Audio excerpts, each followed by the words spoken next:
I wonder how many times the Wright brothers felt like complete morons.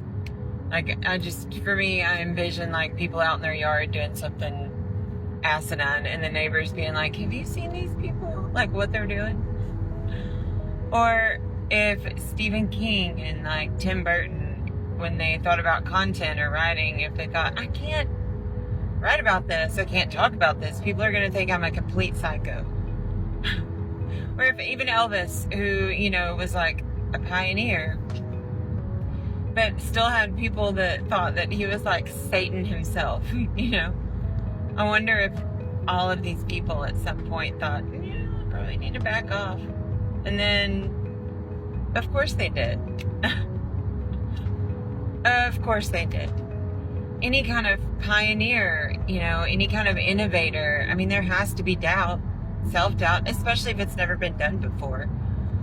I mean, it takes a certain level of bravery and courage that I have to ask myself every day if I have. I feel that I have that deep down, and I try to tap into that. And even more so now, I've been leaning into that. And it's hard. You know, some days I wake up fearless, ready to tackle the day, and I'm like, I've got this. And other days I wake up and before my feet hit the floor, I've already talked myself out of doing anything great that day. Because it's easier to shrink back than it is to stand out. And I just told my son yesterday that the absence of fear is not necessarily a good thing. You know, sometimes it's that it's that fear that we feel that lets us know that we're in the right place. Because the absence of fear, we're comfortable, right? And so we grow outside of our comfort zone. So that little bit of fear, that little bit of anxiety we feel when we're going after our hopes and dreams, or, you know, we're going to try something new, we're going to be innovative. When we feel that, I think that's a great thing.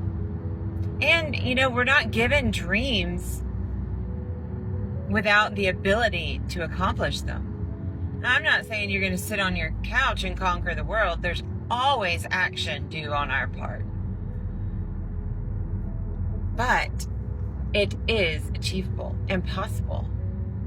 So sometimes I think we need to feel like the Wright brothers, or Elvis, or Tim Burton, or Stephen King, or anybody that's stepped out of the box and been like, I'm going to do this my way because I believe in it.